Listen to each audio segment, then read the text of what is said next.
Bonjour et bienvenue dans cette vidéo.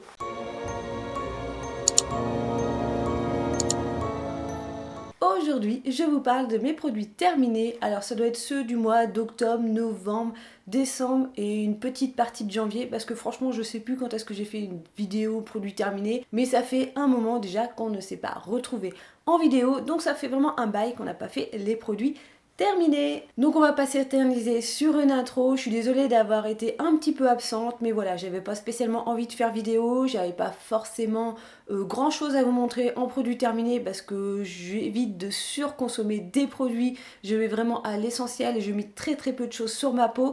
Donc automatiquement ça me fait très peu de produits à vous montrer. Donc c'est pour ça aussi que j'ai quand même pas mal réduit l'histoire des produits terminés. Avant je le faisais une fois par mois, maintenant je le fais une fois tous les 2 mois. Peut-être que ça va arriver maintenant une fois tous les 3 mois. Mais voilà, je n'arrêterai pas ce type de vidéo, mais je pense que ça va revenir moins souvent sur ma chaîne. Et donc on va commencer tout de suite. J'ai terminé une bouteille d'eau de raisin de la marque Caudalie. Je l'avais acheté l'année dernière pendant les soldes, alors ça devait être les soldes en début d'année si je me souviens, ou Black Friday, un des deux. Vu que c'était les trucs de Noël, je pense que ça devait être après Noël. Parce que je vois pas trop intérêt de faire des promos juste avant sur des packs Noël. Bon bref, ça fait au moins un an qu'il est dans mes placards et donc je l'ai enfin utilisé, je l'ai fini. Donc c'est une eau de raisin, ça apaise, hydrate, antioxydante, spéciale peau sensible. J'ai beaucoup aimé cette eau, même si je trouve que voilà, c'est comme une eau thermale. J'ai pas trouvé un grand intérêt. Alors moi ce que je fais c'est que le matin quand je me réveille, les premiers soins que je vais faire sur ma peau après avoir pris mon petit déjeuner quand j'ai envie de me préparer, c'est que je nettoie ma peau. En fait je réhydrate ma peau, je la nettoie en passant un peu d'eau sur le visage. Je ne prends pas l'eau du robinet, je prends toujours des bouteilles d'eau comme ça, généralement de l'eau thermale, ou si je n'ai pas d'eau thermale, je prends des hydrolats. L'eau de raisin c'était un peu un compromis entre un hydrolat et une eau, car il y a 100% de raisin bio. Bon, ça reste une eau. Moi personnellement je n'ai pas vu de différence entre une eau thermale et un espèce d'hydrolat comme ça. Très bien, bon ça vaut quand même 10 balles je crois la bouteille, c'est un peu cher pour ce que c'est parce que ça reste de l'eau. J'ai beaucoup apprécié utiliser ce produit malgré le fait qu'il n'y ait aucun effet sur ma peau. Voilà, à part la rincer, la nettoyer entre guillemets, juste enlever les petites impuretés qui peuvent se coller sur la peau dans la nuit, les petites peaux mortes, les petits trucs comme ça, voilà. Moi je fais ça et je passe ma petite lingette en microfibre qui permet de nettoyer la peau. Voilà, donc est-ce que je rachèterai? Je ne pense pas, à part si je le recroise en super promo, des choses comme ça sur une vente privée, peut-être que je pourrais le racheter, mais sinon au prix normal de la bouteille, non, je ne pense pas. Le second produit que j'ai terminé, c'est un soin du jour de la marque Cattier. C'est une marque bio, c'est spécial peau sensible. J'ai beaucoup aimé ce produit. Franchement, je l'ai utilisé, ça faisait déjà un bon moment qu'il était dans mes placards. Et je trouvais qu'il avait une odeur un petit peu, alors de rose, mais un petit peu rose passé. Je me suis posé la question si le produit n'était pas périmé ou s'il avait pas un peu tourné parce que je trouvais qu'il avait une petite odeur bizarre, mais aucune réaction bizarre sur ma peau, donc je l'ai quand même utilisé. Donc je sais pas si c'était son odeur normale ou pas, mais c'est une teinte un petit peu beige, donc c'est pour ça, il y avait une teinte un peu chelou, une odeur un peu chelou, et mais en même temps une odeur de rose, tu vois, donc c'était un peu bizarre. La vieille rose un petit peu passée. Je me suis posé pas mal de questions sur ce produit au début d'utilisation. J'ai pas eu de réaction, ma peau était très bien hydratée, voilà, pas de problème avec ce produit, donc j'ai fini par le terminer. Voilà, même si peut-être qu'il était périmé, mais tant pis. Mais en même temps, je pense que ça faisait déjà un an et demi que je l'avais d'avance. En tout cas, je l'ai beaucoup aimé, je trouve qu'il hydratait très bien la peau, j'aime bien comme après avoir mis un petit sérum, mettre un petit soin du jour pour bien hydrater la peau, et je trouvais que la peau restait bien souple pendant toute la journée, il n'y avait pas un effet masque, vraiment je trouvais que ça laissait la peau bien hydratée, j'ai bien aimé ce petit soin. Cattier c'est une très bonne marque en produits bio, oui je serais susceptible de le racheter. Ensuite j'ai terminé un petit format de la marque Garancia. Donc ça c'était quand j'avais fait une commande chez Garancia, j'avais pris un pack, oh je sais plus où, dans une box, je sais plus où je l'ai eu, bref on s'en fout. Bal masqué des sorciers, donc c'est un masque high-tech, liftant, hydratant, repulpant, gelée de soie désaltérante. Très bon souvenir de cette petite chose, même si je vous en ai déjà parlé, je suis pas une grande fanat des masques visage, parce que oui ça te fait un effet sur le moment de ouf, où t'es trop bien une fois que tu l'as enlevé, ta peau est hydratée, mais voilà, le lendemain je trouve qu'il n'y a plus d'effet, il n'y a plus rien, donc il faudrait faire un masque tous les matins si je voudrais vraiment avoir cet aspect repulpé, bien hydraté toute la journée. Donc c'est pas très pratique je trouve, mais vraiment dans un cas de besoin urgent où je suis pas bien, ma peau me gratte, elle me tiraille, vraiment voilà, ma peau j'ai une sensation très désagréable et je suis pas bien dans ma peau comme on pourrait dire, c'est vers ce type de produit que je me dirige spécialement et non me mettre 4 tonnes de couches de ma crème hydratante. Je l'avais en stock, je l'ai testé. Franchement, est-ce que je pourrais racheter ce produit de chez Garantia? Oui, parce que la composition est super top. Je pense que je vous l'avais déjà montré dans mes analyses de composition. Il y a 3 sortes de masques comme ça dans leur gamme, au top. Composition au top. Donc oui, je pourrais le racheter, mais en règle générale, j'arrive toujours à avoir des masques dans des box ou quand j'achète des produits, il y a souvent des masques qui sont donnés en cadeau, en monodose, la mono ou duodose, parce que moi j'arrive à faire 2 fois avec ça. Donc clairement, je vais pas spécialement en racheter, mais je serais quand même susceptible de me tourner vers celui-ci. Ensuite, j'ai terminé un petit flacon qui m'a duré des lustres. C'est de la marque État Pur et c'est du panthénol, donc de la vitamine D. Pourquoi j'ai acheté ça? Simplement parce que c'est un sérum, c'est-à-dire qu'il n'y a que de la vitamine D dedans. Et la vitamine D est excellente contre les sécheresses cutanées. Je l'utilisais régulièrement, c'est juste ici. Là, sur ma pommette, le dessous des yeux ou vraiment le haut du front. Là, vraiment les zones où j'ai tendance à avoir des zones de sécheresse. Là, en ce moment, j'ai une peau, on va dire, normale, mais j'ai quand même une peau avec une tendance déshydratée. Et quand j'ai des zones de déshydratation, ça se présente avec des espèces de petites zones où c'est un peu plus sec, où on dirait que la peau, elle pèle. Et c'est un très bon traitement contre ça. Donc j'avais pris l'habitude le matin de m'en mettre là. Comme là j'ai une espèce de... j'ai une rosacée que sur un côté. Très très bon le matin, je me mettais vraiment une petite couche sans trop frotter, vraiment en tapotant légèrement dans la zone où il y a le plus de rosacée et où ma peau paraît le moins hydratée, où j'ai fait vraiment une zone de sécheresse, hein. Je trouvais que c'était très très efficace. Donc c'est le A32 et c'est une marque que je croise très très rarement sur les réseaux, sur YouTube, personne n'en parle, alors c'est vraiment une très très bonne marque. Au niveau de la composition, je crois qu'on est vraiment juste sur du panthénol quoi. On est vraiment dans un produit pur. Je suis susceptible de racheter ce produit parce que je trouve que c'est une très bonne marque qui font vraiment des produits très ciblés parce que généralement c'est du mono-ingrédient et je trouve que c'est des très très bons produits. Donc oui, je suis susceptible de racheter de la vitamine D chez État Pur. Ensuite, j'ai terminé un gel douche de la marque I Love Bio de Léa Nature. Je vous en ai déjà parlé, je crois, dans la dernière vidéo et peut-être celle d'avant parce que j'avais différents parfums. Là, j'ai fini Plaisir de vanille. Bon bah toujours pareil, hein, toujours le même avis sur ce type de produit. C'est un gel douche, il sent bon, il fait son job.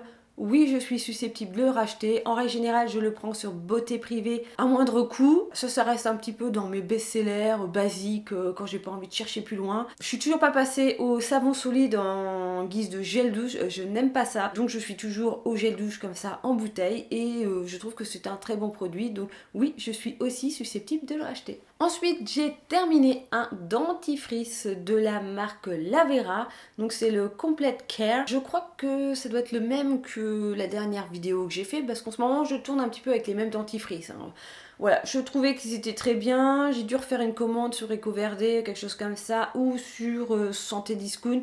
Et voilà, j'avais besoin de compléter. Généralement, c'est le type de produit que j'achète pour compléter un panier pour arriver aux frais de port gratuits. Je pense que les dentifrices, je vais pas tourner sur 50 000 dentifrices, à vraiment essayer de chercher mon saint graal du dentifrice Aquafresh en version bio qui arrache la gueule. Je pense que je le trouverai jamais, donc voilà, je reste sur des basiques qui marchent très très bien.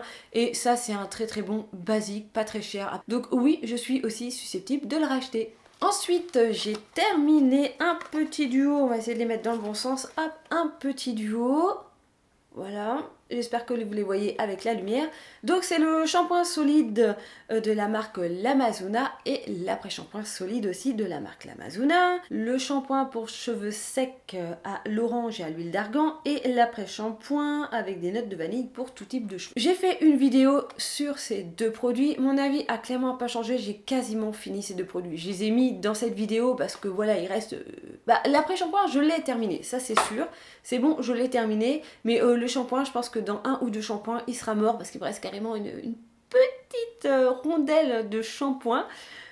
Franchement, toujours même avis. J'apprécie énormément ces produits. Le shampoing est vraiment super top. Franchement, le shampoing, j'ai quasiment pas besoin de mettre un après-shampoing derrière ce shampoing-là. Donc j'ai envie de dire waouh, waouh, waouh. Parce que c'est quand même super rare vu ma longueur. Et moi, j'ai une texture de cheveux qui est très très fine et très très casse-couille à démêler quand ça va pas, quand c'est vraiment bien emmêlé. Celui-ci, je le rachèterai, ça c'est sûr. J'en ai d'autres là. J'en ai commandé d'autres marques pour pouvoir tester d'autres shampoings solides. Donc je vais pas le racheter tout de suite parce que là, je dois avoir quasiment 6 mois, presque un an d'avance de shampoing, donc clairement je vais pas l'acheter dans l'année, mais celui-là voilà, on le reverra un jour, ça c'est clair et net. C'est vraiment un super combo. L'après-shampoing, toujours pareil, assez difficile au niveau du côté pratique, malléable du produit, à s'étaler sur le cheveu. Même après avoir filmé la vidéo, j'ai essayé d'autres techniques, j'ai jamais réussi à trouver quelle est la meilleure technique pour bien étaler le produit. Non, ça s'effrite, ça part en pâté, ça comment dire, en fait le problème c'est que ça se dissout pas trop dans l'eau, donc du coup ça devient pas une espèce de crème si bizarre. Moi j'ai pas réussi à maîtriser l'après-shampoing. Il y a sûrement une façon de faire, mais en tout cas moi j'ai pas réussi à maîtriser ce produit et donc je trouve qu'il me convient pas, mais sinon je trouve que c'est un très très bon après-shampoing. Et le sac est presque vide, il nous reste simplement une petite huile que j'avais reçue dans une new box, donc j'ai envie de dire que ça fait un bail parce que j'en ai pas commandé depuis au moins 2 ans, 1 an et demi, 2 ans peut-être, que j'ai arrêté mon abonnement. Bref, donc c'est un hydrolat de tilleul, très très bon contre les irritations cutanées, contre les rougeurs. Ce soin m'a je vais pas dire sauver la vie, mais il y a des moments, voilà, ma rosacée, elle arrive dès qu'il y a des changements de température. Alors si tu bois un verre d'alcool, c'est mort, je deviens une tomate. Voilà, il y avait plein de moments comme ça où je sentais que ça brûlait, que ça chauffait, que j'étais vraiment voilà, une demi-tomate. Et je vaporise un petit peu d'hydrolat de tilleul. Voilà, t'attends 5-6 minutes et déjà t'es moins rouge. Tu sens moins que t'as chaud, ça a vraiment un super effet comme ça sur la rosacée. Moi j'ai vraiment aimé ce produit. Alors j'ai d'autres huiles ou hydrolats à tester actuellement dans ma salle de bain pour justement traiter cette rosacée, en tout cas la calmer, la diminuer. Dans l'immédiat je ne vais pas racheter de l'hydrolat de tilleul, mais je le mets sur ma liste de produits super top contre la rosacée. Ça c'est clair, c'était une super découverte et pourtant c'est le type de produit où une fois que je l'ai reçu ça m'avait ouais ok de l'hydrolat de tilleul, pourquoi pas, j'avais foutu de côté. Et c'est après quand j'ai vraiment été chercher, attends, c'est quoi ces vertus, ces bénéfices, où je me suis dit, hey, ça me correspond parfaitement, faut que je teste. Et c'est là que j'ai vraiment vu que c'était super top. Mais au premier abord, c'est vrai que ça m'a pas intéressé plus que ça. Et c'est super magique. Et ben voilà, on a fini le paquet. Non, il n'y a pas de mascara parce que j'ai changé de travail. Et où je travaille, et on est dans des conditions un petit peu particulières. Et voilà, le mascara, c'est pas le meilleur plan. Je suis au boulot sans maquillage en ce moment. Donc le mascara, il descend pas vite quoi. En plus, j'en ai racheté 2-3 là que j'ai vraiment envie de tester. Le Urban Decay, j'ai toujours le Perversion à tester. J'ai le dernier, je sais plus comment il s'appelle, avec sa broche jaune qui a une forme bizarre là. J'ai celui-là. J'ai un Madara que j'avais acheté parce que j'avais des points chez New Box pour liquider en gros. Donc j'ai pris un mascara pour avoir les points, les cadeaux que tu peux avoir avec les points. Pour ceux qui sont abonnés chez New Box, ils comprendront. Donc voilà, il fallait que je liquide ces points-là. Donc du coup, il fallait que je commande un produit pour avoir tous les trucs en cadeau. Parce que tu peux pas acheter que les cadeaux. Bref, du coup, oui, donc j'ai au moins 3-4 mascaras d'avance en trucs que j'avais vraiment envie de tester. J'allais dire en trucs bio, mais Urban Decay, c'est pas bio, quoi. Bon, bref, en mascara que j'ai envie de tester. Donc oui, il va falloir que je m'y remette, que je reprenne le pli. Mais c'est vrai que là, en ce moment, des mascaras non waterproof, c'est pas du tout l'idéal vu où je travaille. Donc voilà, c'est une ambiance un petit peu humide. Donc bon, c'est pas top. Donc je suis vite en mode panda. Je l'ai essayé une fois de mettre du mascara, voilà, là-bas, et pas top, quoi. Donc j'évite, hein, comme ça je gagne du temps le matin. Donc les mascaras, on les retrouvera un jour, hein, ça faut pas s'inquiéter. Mais pour le moment, non, ça va pas être trop ça. Bon bah voilà, hein, on va peut-être pas passer 3 heures sur la fin comme je suis passée 3 heures sur le début. J'espère que tout va bien. J'ai oublié de vous souhaiter bonne année, même si j'avais pas spécialement envie de le faire. Je vais pas vous souhaiter bon courage, mais bon ce que vous voulez. Hein. Prenez surtout pas de résolution, ça sert à rien. Vivez simplement, trouvez votre bonheur là dans les choses que vous aimez et profitez simplement de ces choses-là. Et voilà, je vous fais plein de gros bisous et je vous dis à une prochaine vidéo. Bye bye.